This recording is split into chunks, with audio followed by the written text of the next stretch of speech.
Dateline's hidden cameras have caught a string of men in the act, showing up for a date with a minor they thought was home alone.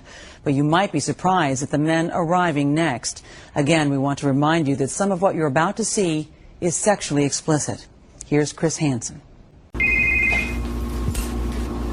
Hello? Oral first. I love oral. Want to meet up, baby? So have you ever been Touching your legs, your breasts, slowly. I'd tear your little I wish you was here to play with my Yes, I called by mistake. I had the wrong number. I apologize. So far, you've met men in the military, men in the computer industry. This guy's coming in. That could be the doctor. But if there was a list of the most respected members of the community, a cancer research doctor would probably be near the top. How are you? Good, how are you? Could it be? So, not bad of a drive?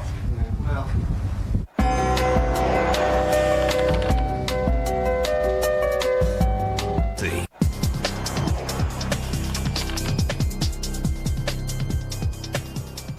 This guy's coming in. That could be the doctor. Go to Mark 3. Have him come towards you. Hey, you made it. Come on back. Thanks. How are you? Good, how are you? This man is 48 years old, married, and a prominent San Francisco physician. It's hard to believe that someone of his stature would show up to meet a girl who said she was 13 and then follow her into the backyard where she invites him to go in her hot tub. Pour me a drink. I'm actually going to put on my suit so maybe we can get in the hot tub because it's all warm. He met the girl online 3 days earlier. The girl was really a perverted justice decoy pretending to be 13. Using the screen name Tall Dreamy Doc, he lies and says he's 29. Remember, he's really 48. He asks the girl, "What bra size do you wear?"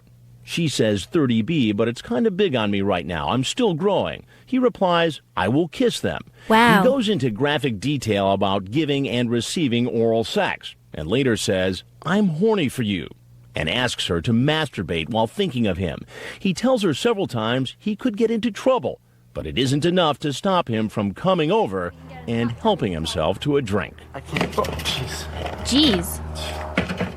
So where are you coming from? San Francisco. Oh, okay. Oh, yeah, so there probably was a lot of traffic, huh? Do you have a towel? As the doctor looks for a towel, he spots Dateline's camera crew. I gotta take off. Sir? I need to talk to you for a minute. He runs, but he doesn't get very far. Oh. Dang. I wasn't gonna do it. Get on the ground. Get on the ground. Get his keys. I wasn't doing anything. Oh man, I wasn't doing anything. Get his keys. I wasn't doing anything. And like all the other men caught in this investigation, from used car salesmen to engineers to Marines, he goes through the same procedure. First stop, the booking station. What am I being booked for? We'll explain all that to you. Can I call my wife?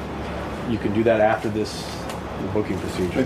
The police ask routine personal questions, but the doctor appears distracted, nothing sinking in. You're going to talk to a detective and just... Yeah, I explained that to him already. He's just not, he's failing to... I'm not failing. I'm just really scared. Nothing to be scared about. Nothing to be scared about? No. I'm somebody who has never done anything in my life besides a traffic ticket, and you wouldn't be scared? You're in some trouble, obviously. Yeah, I feel like I'm in big trouble, and I feel like I made maybe a mistake, but I didn't do anything. He's Dr. Maurice Wolin, head of clinical research and medical affairs for a pharmaceutical company, and he's not happy about seeing our cameras. I'm here in handcuffs. I have pictures being taken of me left and right. I don't know what I'm being accused of. He's then taken in for questioning by Detective Steve Nelson of the Petaluma Police Department.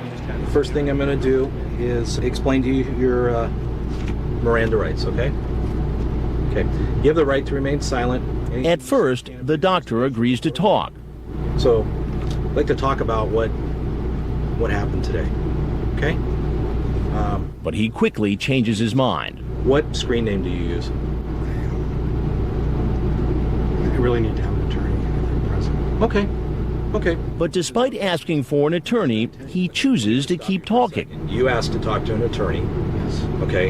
I'm not going to discuss this further because I can't, unless you want to waive your right to have an attorney present. The detective asks him 4 more times if he's waiving his right to an attorney. I will answer what I can. And each time he agrees and continues to talk. I'm not going to play games I'm here. not playing games. I'm scared out of my mind. Right. And I understand that. You saw my record. I've never done anything wrong in my life. Okay. And now I'm being charged with very serious offenses. Why did you come to the house in Petaluma today? I was curious. Okay. Curious about what? I chatted with someone online. She had asked to meet me on several occasions. I declined. Then today again she asked. I had a little bit of time, not very much. Okay. And so I thought I would come out and meet her and nothing more. Okay. The doctor is referring to how online he made a date for sex with a decoy, but chickened out. Then the decoy, deliberately behaving like a precocious teenager, encouraged him to come. I know she was young, and I knew that. Under 18? Sure. Okay. Did you talk to her about touching and kissing and making each other feel good? I remember she saying that she had trouble finding something to make her feel good. Okay. I was playing with her. In fact, what he said online was, "I work hard to make the girl feel good. I wouldn't stop until you blank over and over." Oh, dang. And then you told her, no, I'm real, but you're under 18 and I'm over. We would have to be so careful. I don't remember saying that, but I told her that she needed to be, I was concerned about her. She needed to be careful. Okay. The only reason I came today, I was curious, but I wasn't going to do anything. And if you read that, you can tell that over and over again I said that both I shouldn't come, she should be careful. You're talking about that you want her to take your pants off. You can take mine off if you want. So how do you want to do it? I wasn't going to do anything. It was that was not appropriate. Officer Nelson, I shouldn't have talked to her. Right. I wasn't going to do anything. So you drove 40 minutes from Piedmont to meet a 13-year-old. I didn't know she was 13. That nothing would have happened. That's right. And you expect me to believe that? After you talk about having different sexual acts with her? It's the truth. She begged me to come.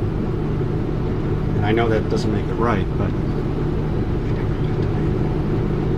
All right, the time's approximately 14:38. I'm going to conclude the interview. can I call my mom? I'll walk you over to the trailer. Once he's taken out of the interrogation room, an officer dials the doctor's wife and hands him the phone. Honey, I'm in big trouble.